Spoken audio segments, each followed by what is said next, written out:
What I want to talk about today is picking up on the same themes, but this we call it from need to desire, because I don't want to leave behind that child or that abused boy or the subject of psychotherapy. We can't just leave him out. So let's pick him back up again and admit into us, into the room, into everything, the terribly needy boy.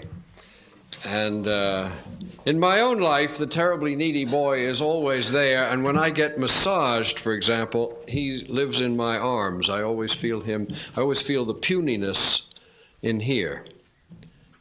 And when those places are touched, I feel that little tiny boy with his thin little neck on the New Jersey beaches where I grew up, trying to keep this head on, and unable to hold that head.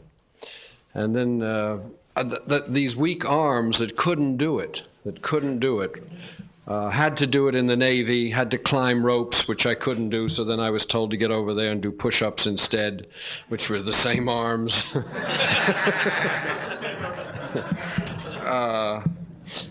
And then in therapy, when you have that kind of weakness, you get a transference on the analyst who's stronger, and at the same time, with that transference on the stronger, you have a contempt for the only physical, so you're driven even more up into the head because you have contempt for the only they're only physical, they're gross, and so on. And then you long for the weakness, for the arms of the into whose arms you can go, into the embrace of someone's arms, father's arms, lover's arms, and to be held, to be given the arms of doing. And that's why this fourth stage of Beyond Beulah is so important, because it takes you out of the arms and into your own arms, into your own reach, your own extension, your own ambit, or ambition that I was talking about the other day. By the way, I've got my ambit. See that? That's due to Richard, working on my shoulder. It's the old complaints. The needs, staying with the need for another minute. It's absolutely crucial that we remember the need. I mean, you don't need to remember it because it comes up and grabs you and pulls you down. But very often it is a root of divorce. She couldn't give me what I needed. It is the root of child abusive violence towards children, because I, parent, can't bear the needy little screaming child. Owning this, as they call it in psychotherapy, owning the need is an absolute first step, no question about it. But the point that I've been attacking through this meeting and others is always that we stay in the first step. Owning is an absolute first step. And it is absolute. It's always literal. In order to own something, you have to really say, I am that little boy. It's literalism. And it's monotheistic. I am only that little boy. You lose all the other parts. You forget all the rest of it. And it's very salvational, and it's very simple. Like, if only she would do this, if only I could find a father or my father, if only my mother hadn't done that. It's a very salvational and simple notion to going with the literalism. I am like this, and if only I had that, it would all be solved. If only I could be loved right or find a father, I'd be cured. A very single focus gets into this. Quality in need. Yes, quality in need. We're talking about need. And we're talking about the weak, needy child.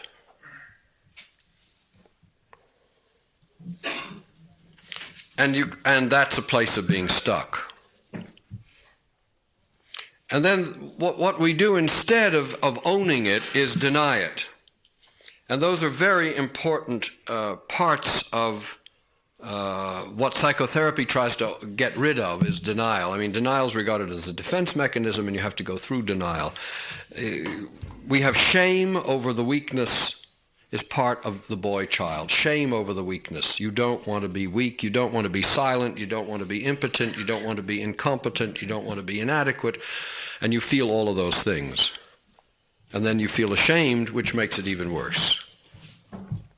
So you deny that, and that's called an omnipotence fantasy in Freud, or you deny that, and it's called masculine protest in Adler. As if we shouldn't be needy, we shouldn't be wanting. And then we have, and another form of denial is New Age. Idealized notions of health, good.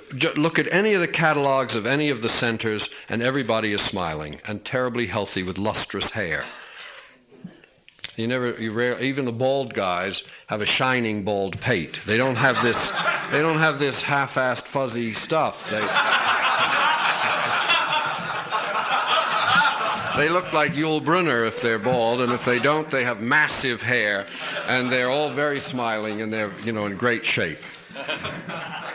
Page after page of New Age smiles. They're all constipated. Well, that's the asshole side of the problem, isn't it? Full of shit, so to speak.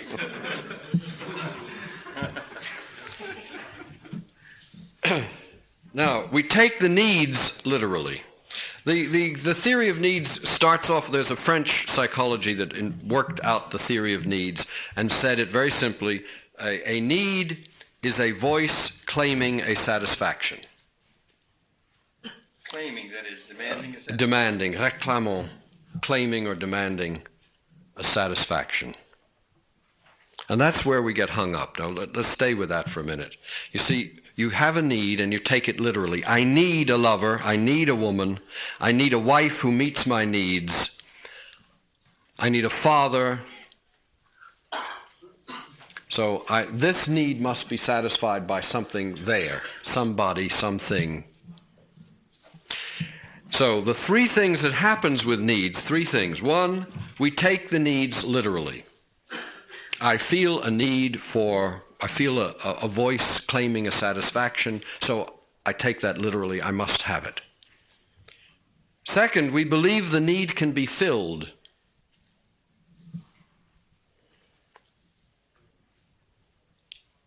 And if we can find the right filler, the right person, the right situation, the right job, then the need is filled. The need is filled, it'll go away. That's the third step. We believe that one day the needs will go away, we will not be needy. All the needs will go away. All those voices claiming satisfaction will go away.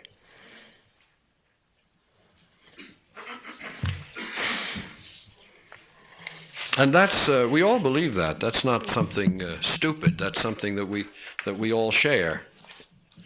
In our stupidity, of course, but we all share it.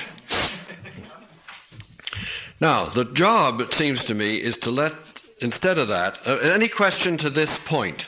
Because this is a little abstract as I go along. I mean, you have to make parallels with your own lives, yeah? Is it fair to call those three things you just described to be fallacies? Sure, you can call them fallacies, but they happen. They happen. I mean, they're necessary fallacies. I mean, you can't skip over them. You do, when you're in need, you feel somebody can fill it for you. And if it's filled, it'll go away. I mean, that's the logic of it. You feel that way. Yeah. It's a romantic sex area, too, as well.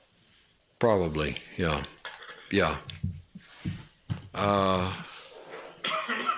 that's the needy part of the romantic sex. That the two people fill each other's needs. It's passive in the sense that you're wanting to be filled. You're wanting to be filled, and you're also filling her needs.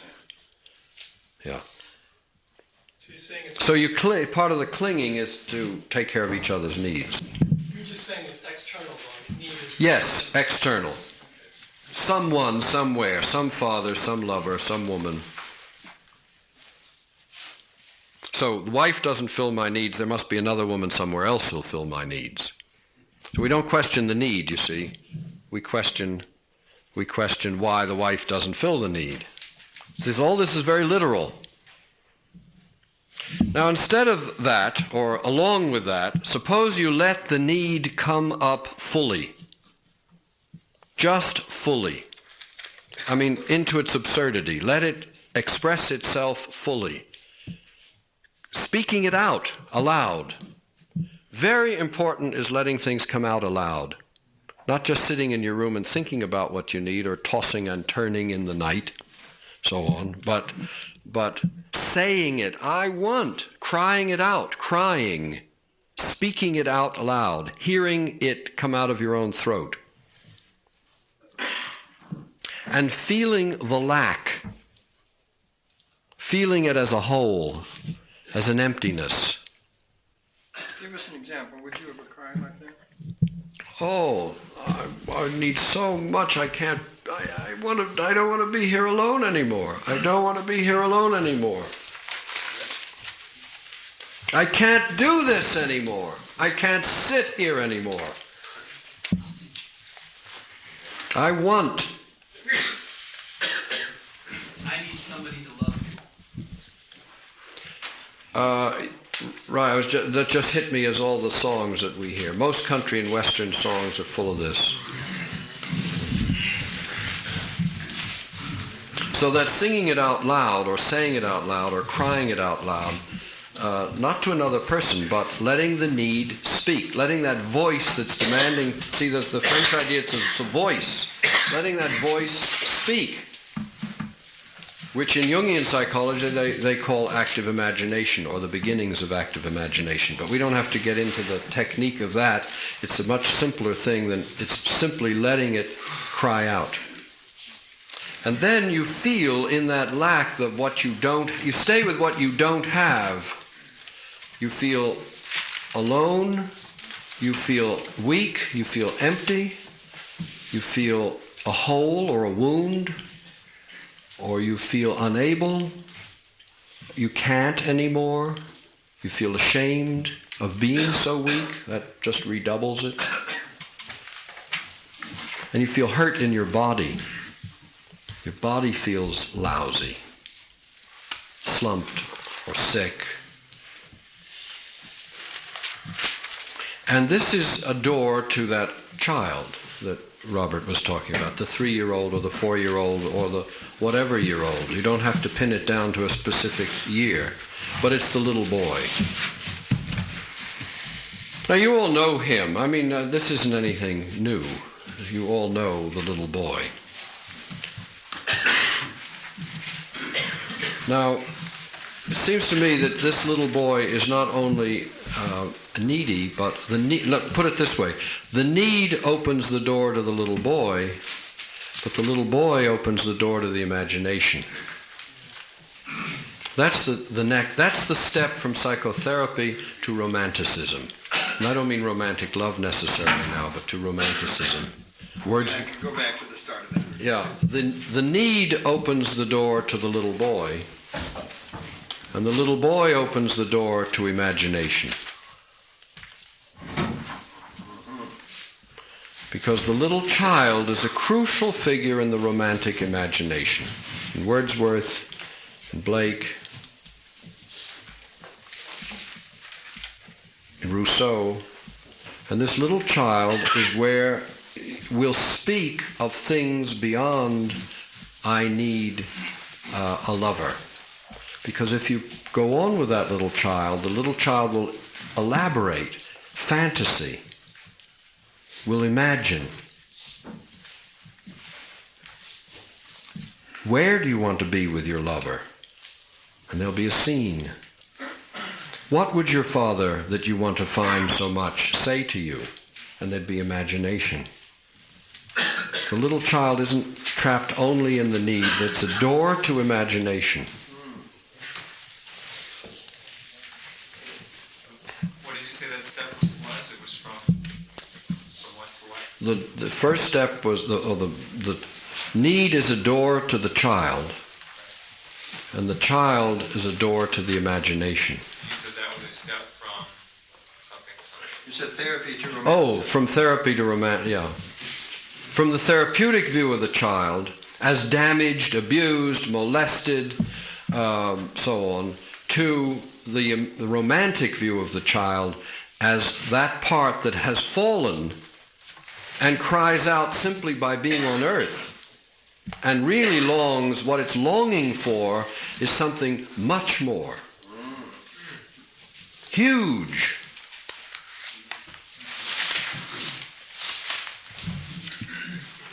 I mean, it's longing for the the clouds of glory that it trails. That's like that little one we lifted up last night, and the horses going by on the ocean. Yeah. Those incredible, I mean, remember some of the incredible imaginations you had as a child, whether they were fears of ogres coming through the window at night, or fears of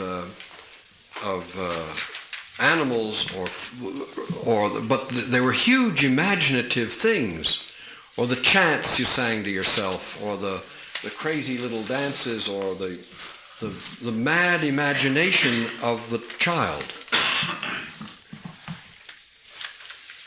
I used to say words, all kinds of extraordinary. I lived by the ocean. I used to walk up and down the beach and say crazy words, just.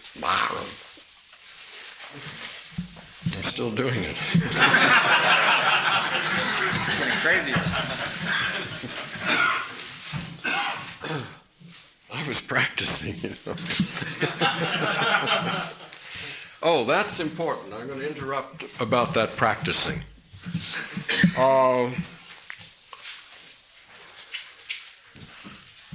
They tell the story of Stephenson, the explorer, and another explorer, and Manoletti, the bullfighter.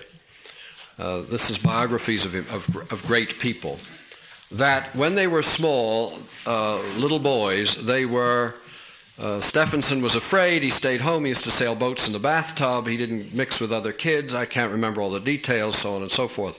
Manoletti hung around his mother all the time, and at the age of 9, he actually sort of hung in her apron strings, or around the house, was afraid, a very timid little boy. Manoletti was one of the greatest bullfighters who ever lived. Now, according to psychotherapy, of course he became a bullfighter, and Stephenson went to the South Pole or the North Pole because they were compensating for their boyhood childish weakness. These were compensations. And these were masculine protests, and they became heroes because they were so mother-bound and soft as children. But suppose you read the whole story backwards. Suppose Manoletti had the seed of being a great bullfighter in him, and he knew that, and that was his acorn. What else would you do if you're a 9-year-old boy, but hang around behind your mother if you know you have to meet a 1,000-pound black bull with its horns out?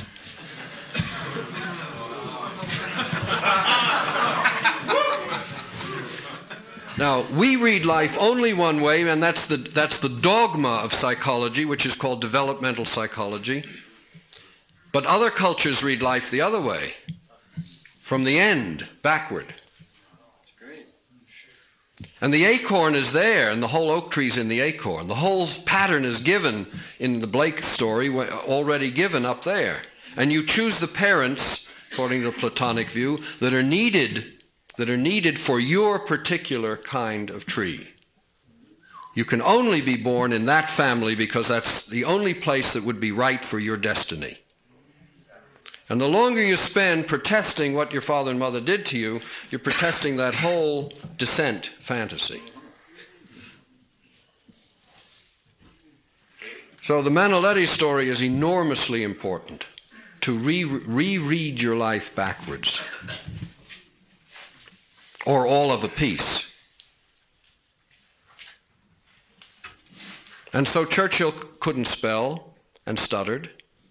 Of course he couldn't when he was a kid, because he was going to win the Nobel Prize in Literature. How the hell could he handle language, the requirement of language when he was a little boy? Einstein failed math. Many of the great composers had ear troubles. Now Adler worked all that out and took it in terms of a masculine protest of inferiority. Pardon? Milton went blind.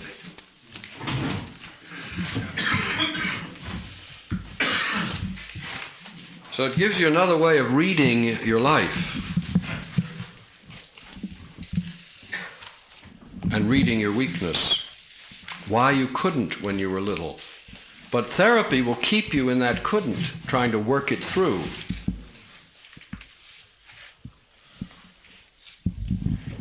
I mean, I'm abusive. I do therapy abuse because I'm in it so much and have a lot of trouble getting out of it, getting rid of those notions that I've spent 30 years in or more. Okay. Now, in the need, when the need comes up, where are the needs? Where do you feel the needs in the body?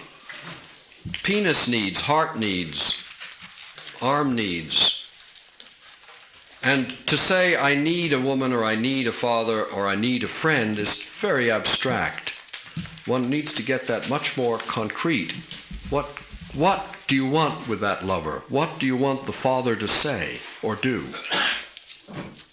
Because the moment you begin to imagine that fantasy, you want the father to bless you. What do you mean bless you? How bless you? I want him to hold me and tell me that he sees this, that he sees my gift, or that he loves my heart, or the parts of me that I keep quiet, or whatever. But you want to get that concrete.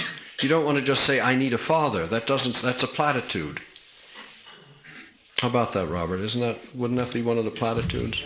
It has no content to it, no body to it. No action to it either. No action to it. Most of the names suggested for the upper consciousness level a few minutes ago had no action in them. They were compassion, ecstasy, rapture. They were passive states, many of the words that were said. In other words, rapture and ecstasy, for example, is that you're wrapped or gripped by something else.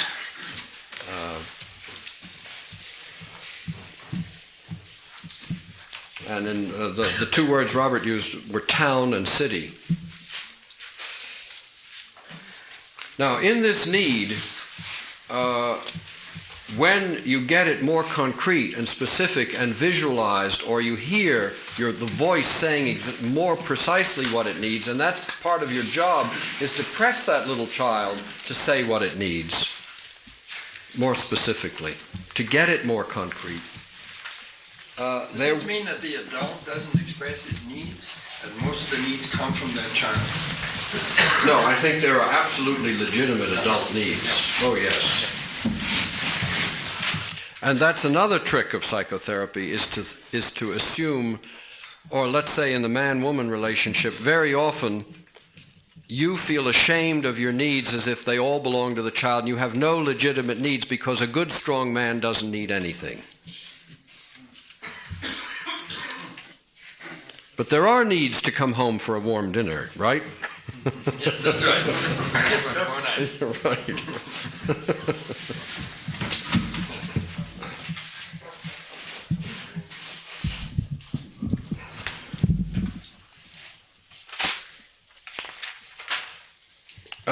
The mother is an obstacle. And now when I say the mother, you can talk about the outer mother, the inner mother, any of the mothers, is an obstacle, because the mother, the feeling that comes with the need then is, please help me, I can't do it. And the mother takes sympathy with this. Please love me, I'm so unloved. Please give me some softness. Please help me find my way. Please tell me my purpose.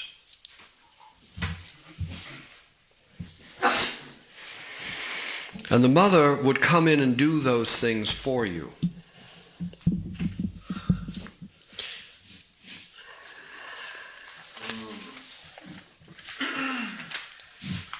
And that raises a whole question of the purpose that we've been talking about. Can you get to purpose? Can someone else give you a purpose or give you your purpose? Now, I don't think that's your question. I think your question is, how do you find your purpose? And I'm suggesting that it's possible to find the purpose starting in the need, in the imagination of the child. That child doesn't want to simply complain. and that child's complaint is archetypal, that it starts off on the human level with a complaint about I need love or something, but what it wants is a divine fulfillment in love. That's a wild idea. Well, it's Blakean.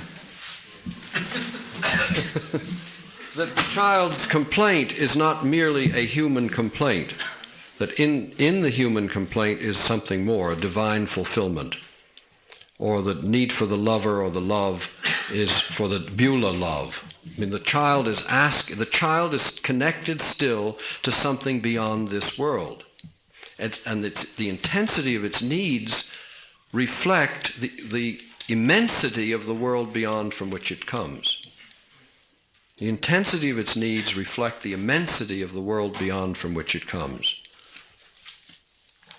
So if we're really doing developmental psychology, then we take the child all the way back, beyond Stan Groff and the birth passage, into the other world, the Blakean world. Could you say that one more time about the intensity of the need? The intensity of the needs reflect the immensity of the world from which the child comes. The other world, the immensity of the other world. The child is father of the man. And the child is father of the man, yeah. Mm-hmm.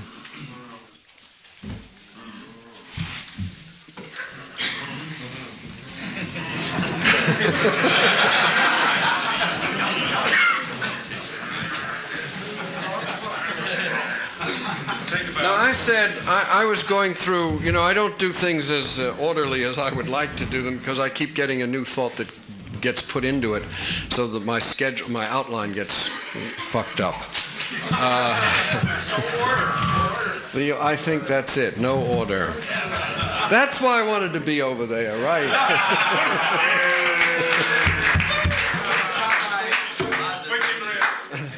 Now, I said the first step was owning or completely identifying with that needy voice. First step was identifying with that needy voice. Now, I think the second step is separating or seeing through that you are identified. Not separating, seeing through that you're identified. So that you say, I'm not only that little boy. Or, instead of being identified with the need, let me put it this way, instead of saying, I need, you realize it's the boy who needs, and you're the boy's parent. I'm not a boy, but I have a boy who is terribly needy. See, you're no longer literally, monotheistically only one. You're now two. So you've moved then to the two from the one. This is another way of talking about it. You're not, I am the needy boy, but I have a needy boy. Now the wrong step there is to say, I'm not a boy. If you follow me here, you can say, I'm not a boy, but I have a boy. I would call that the right step. The wrong step is, I'm not a boy, I'm a man. I hate boys. I don't want any of this stuff. I'm an independent, strong man. And I work for the corporation.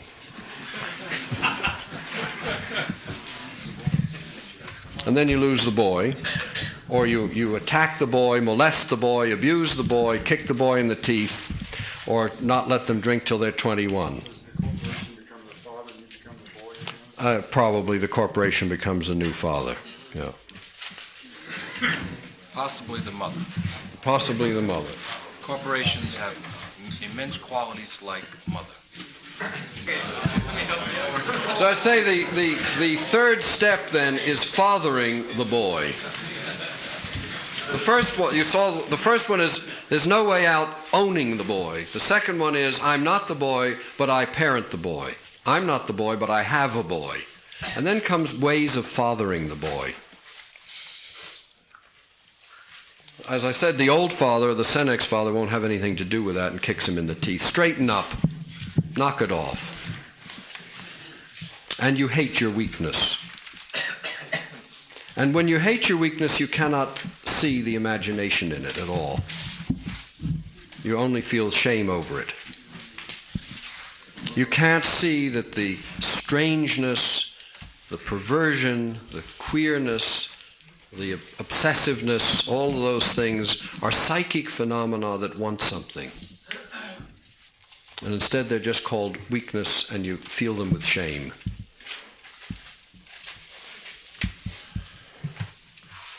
Another way of parenting the boy is mothering, sort of mothering, fathering. My boy is sensitive, very interesting, different, poetic, a little weak, has to lie down a lot. Needs special food, has to be very careful about not eating too much this or that, and so on. And you are taking care of the boy as a mother, mothering the boy,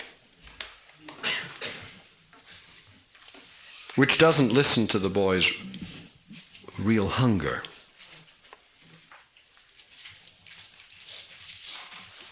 Now, I would ask you, what would be a psychological fathering of the boy?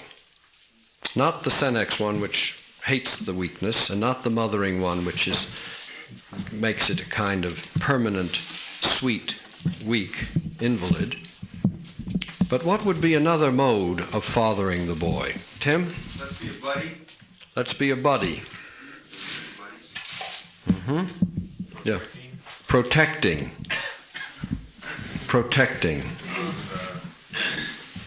Violent world or the scary world. Isn't that a bit like the mothering? Richard?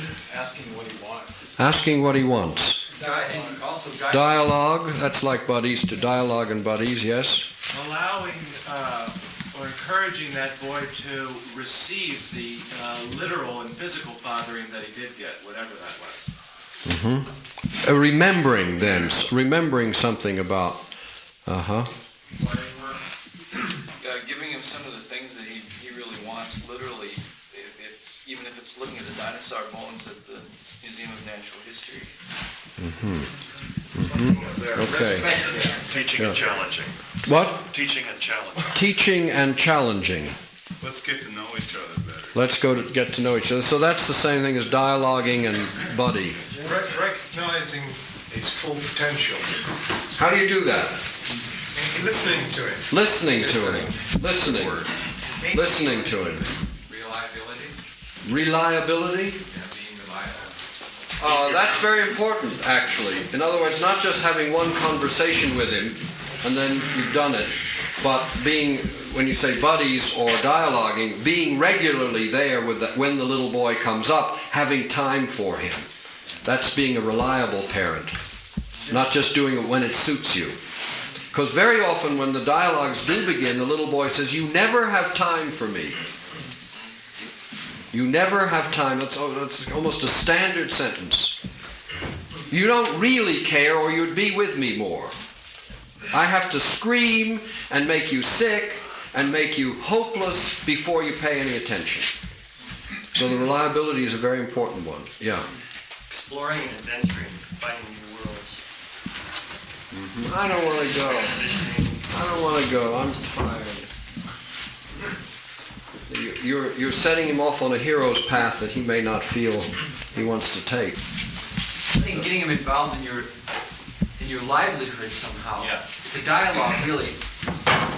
Fathering would be providing the means. That's important. So you bring him into the office. Yeah. Or wherever. Well, you're providing the means of the father, but then listen So to his needs and wants in those kinds of situations. In actual situations, so he isn't just left at home when you go out and do your thing. Take him everywhere. Which is very similar to an actual little boy. He wants to know what Dad does all day. Where does he go? What does an office look like? Part of your work, really. Yeah. How are you suggesting you get excited? Oh, you listen to him That's listen to him right in the middle of things. See, he can do some of the things he wants. And you don't kill him off with a cup of coffee. Right. You can do some of the things he wants in your What work. I mean, the little boy doesn't want this fucking meeting and he's tired. And he doesn't want any more of this stuff. And then you take a cup of coffee or two to keep up and keep in there. And you kill off the little boy with manic defenses all the time. What about bargaining with him at that point, saying, if, you hang with me, I'm going to take you out later on? Enrich's livelihood is poetry, and he lets the little boy do the rhyming. David? There's something, this has kind of been said, but somehow taking those needs and finding some sort of external expression for them, or translating them into objects or activities. Yeah, making things. Yeah. Play. Play with it. Right. Well, I think there are a couple more things, and I'm going to cut you off now. Would you make suggestions as to how you feel? Well, that's it. I think that one has to know this boy's particular spirit, rather than a generic little boy. So you got to get his name. And I think this little boy, another path is apprenticeship into the Father's world, which is similar to what you said, taking him into where you are. In other words, being able to explain to him, and this is where you become a father, your concerns, your attitudes, your beliefs, and your knowledge. See, I think he wants more than just ice cream.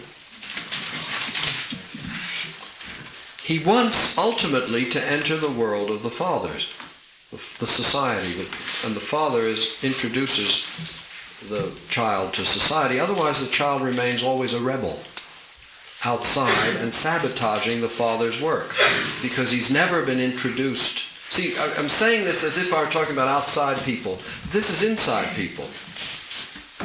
That constant rebellion inside against the Father's world is because the little boy and you in your depth haven't understood what you're really doing. You haven't examined your purposes, your own attitudes, concerns, beliefs, why you're doing what you're doing. And the little boy challenges you to make that clear. So, is it conceivable then that your little boy would grow up? Sorry? Is it conceivable then that your little boy would grow up? And not be there anymore? No. If the little boy is I think that's real important. If the little boy is that vine to the other world, you don't want him ever to grow up. And every time he starts again, it could be a new door into the imagination and a new reconfirmation of yourself as father of him. That would be You see, so you don't want to lose the little boy. Now that would be step one when we say we have to admit the little boy, acknowledge the little boy, la la la. You want the little boy. You want the little boy. Now that's the complaint that he generally has in the dialogues. You don't want me. You're only talking to me because I make you sick or miserable. But you don't really want me. But in this last thing, is to take him into your concerns, beliefs, and knowledge, just like teaching the little boy. And isn't he then in a state of transformation? Yes, or but then there'll be a new, don't worry, there'll be a new one. He'll go back to where he was. No, there'll just always be a new one because the psyche is not merely developmental. Plotinus says, put it in our language, the ego moves in a direct line and the soul moves in a circle. That's what I think. Now, I've also now we've put that aside for a moment. We're going on with the idea of need.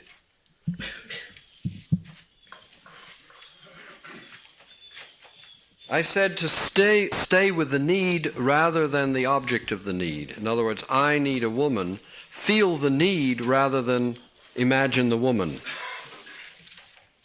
That's one way to do it. Just stay with how much I lack, how empty or how wounded, or stay in that place until it says not only I need, but I want. And there's a passion then in I wanting, I want. And that's when you begin to go external with it at that point. Well, perhaps you begin to go external, but I wouldn't think about the external yet. I would still think of the intensity of wanting, which is desire. Now, a need feels empty, but when one says desire, you usually say, I'm filled with desire. Now, if you can stay with that, you realize that the need gets filled internally without ever anybody doing anything. If the need can get intense enough to become a want. I want it. I want it. Yeah. And where I get confused is then it seems like you never go outside. You never actually have a child. You never actually get married. You never actually change jobs. You never actually change relationships because you get into... You know what I'm saying? Yeah, I do, but I think if it's intense enough, you are driven out. Yeah. Or it happens because you're so filled with desire that you're luminous, you're hot with that. And things happen. But you're not being motivated by the voice needing a satisfaction. It's not the same thing. You're filled with desire. And D.H. Lawrence says desire is holy. Doesn't say need is holy. Desire is holy. Did you go on with that point then, where you were going to go? I have. I am there.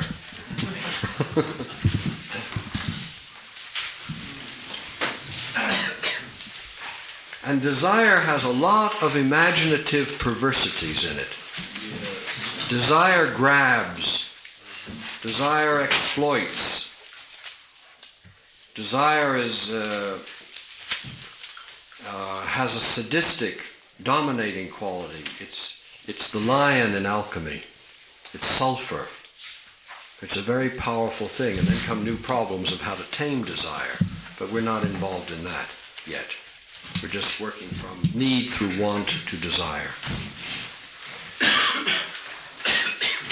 But the fear of desire, I think, is one of the big problems of why you don't find purpose. The fear of desire. Because if it is a lion, if it is sulfur, if it is rage to live, it's frightening. And you don't feel you're up to it.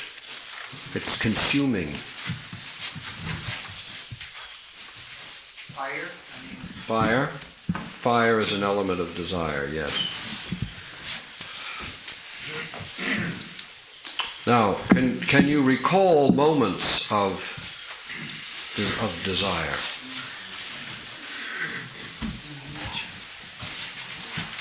Of the fullness of really desiring something?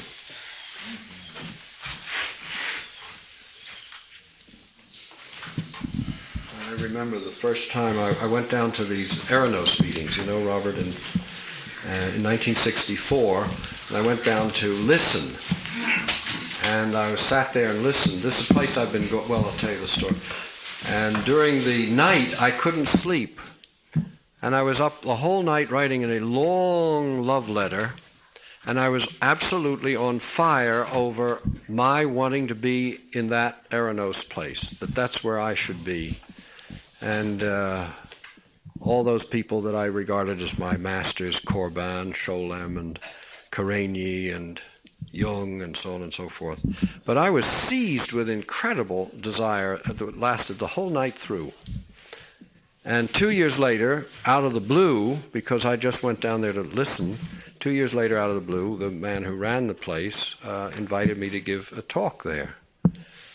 And then I gave for 15 different talks there, and did most of my major writing in regard to that place. But the desire was met by fortune or destiny or whatever, but I was absolutely packed on fire with, and it came out of the blue. So it was very intimately connected, that in the needs, and the needs and the wants and the desires were very closely connected. So you need to respect your needs. They are there. In there are seeds of other things. How do they correlate to your purpose? Well, I felt that was a purpose or my purpose. And that I was not doing it. I was blocked. I was just sitting there in the audience listening. But I didn't know that I didn't. See, that was in the acorn again. I didn't, that the. And you wrote a literal love letter to a literal woman who was at a certain distance. Usually the woman has to be at a certain distance. Finish the sentence. Well, I mean, love letters are for long distance. Yeah. So that they're full of imagination. Yeah. There's no reality to it. I mean, she's out walking her dog when she gets the letter,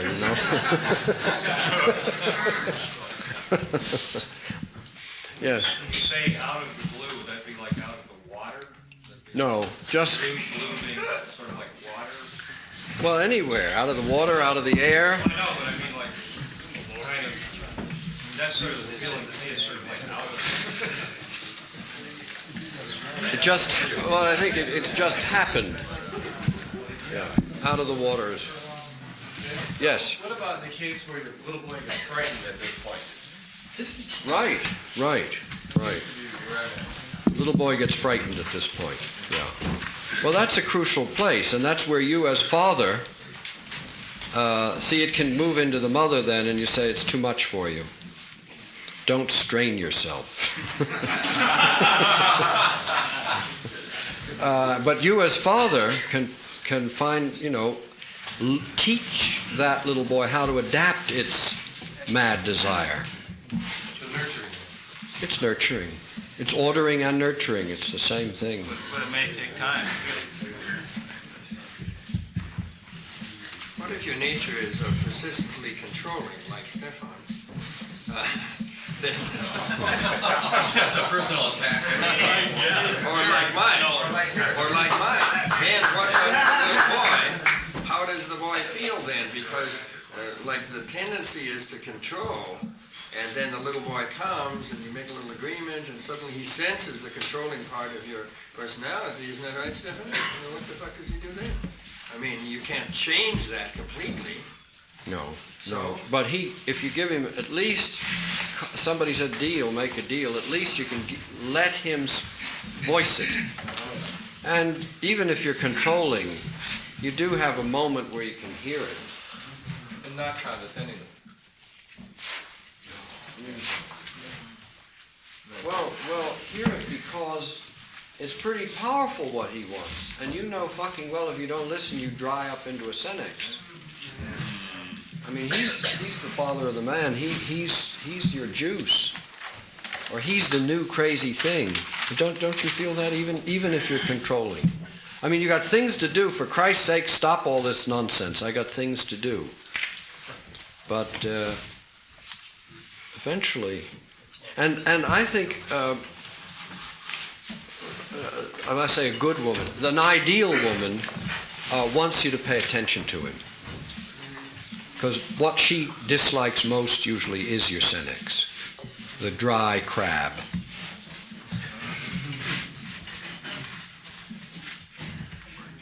so I just worry that he'll be frightened. Coming out, he'll be frightened. You see that controlling and he's frightened, and then I'll say, well, I'll set a time for you, maybe 10 minutes after 4. Mm-hmm. But I won't be controlling. How's that? Yeah, that's why he's frightened. I think the thing is to ask the little boy what he's frightened of. That sounds like assuming that he's frightened of control, and he may not be. He might be frightened of drivenness. He might be frightened of something completely different. Or success.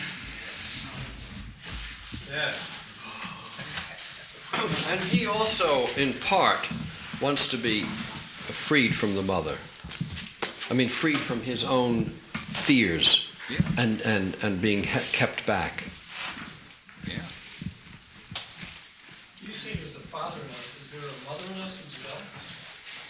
Sure, the part that says, take it easy, don't strain yourself. And possibly the part that someone mentioned, concrete things. There's a concrete, literal aspect to the boy that sometimes needs satisfaction also before it can move to a level of want. I mean, this comes in around food and issues like that. This little boy has absolute taste in his desire. And certain foods that may seem childish or that's of the past or whatever is sometimes exactly what he wants. How about place? And places. Having your own workspace seems really important. Following him to the place where he wants to be. Going where he wants to be. To a certain stoop, or a certain street, or a certain yard, or a tree. If you read Jung's autobiography, which I recommend, it's called Memories, Dreams, Reflections, several times in his life when he's stumped, he ends up doing things with what would be the little boy.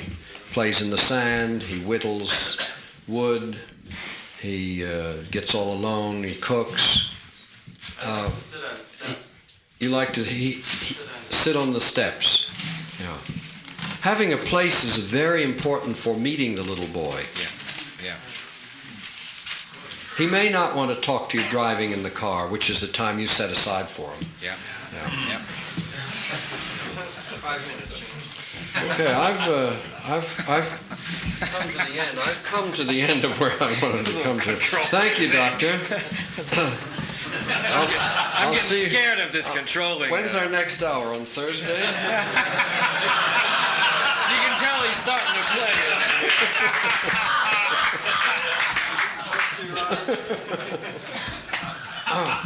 We got a few minutes left. Yes. For me, the intensity of desire is that all-consuming fire. The intensity of desire is the fire. The story, the place in Michael's story where it all goes yeah, but up. is your little boy afraid of that? You bet. And Is afraid of that? my experience is everything is burning. I want, where's the fireplace? Where's the cooker? Where's the structure that was fire? So you don't know the extent of that fire. It can be a flash fire. It can be a But you see, if you start off with an anxiety about it, you miss what might be there. I mean, it's whatever it is, suicidal fantasies, fire fantasies, whatever, you got to at least get close enough to see what they are. Yes. You can also trust the anxiety, the exact nature of the anxiety. One of the old sayings is anxiety is in the other world, which is to say it's with the child. If the anxiety is about fire, then you don't start with a big fire. You know, just like the kid touching the stove. You start by something that's just warm. And I think the container idea could be correct. They used to say, you know, the tarot card of the child is in a walled garden. I think he's riding a horse, but in a walled garden. It's this making of this garden. Well, protection has been mentioned many times. I mean, the fireplace behind me, if it weren't for that stone, we started fire there and the building goes. Now, maybe someday we want to do that, but perhaps not today. So the structure of the hearth behind you is suggesting something to me about... More likely you play with rocks. To follow on the wall of the garden, in the blade, the third one with Beulah is a number 3, which is considered to be the man, the woman, and the child. Craig? What about the relationship between fathering your own physical self and fathering your inner? Well, I think that what happens with your own physical son is determined tremendously by what your relation to your own child. That's what I meant when I said that you can't stand the weakness of the kid outside, or the liveliness of the kid outside, or the spontaneity. So, and you knock him around, or try to bring him under control, because he's reflecting the inner child. But I think we've come to a stop. Okay. Well done.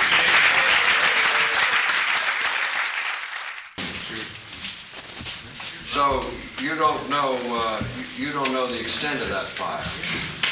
It can be a flash fire. It can be a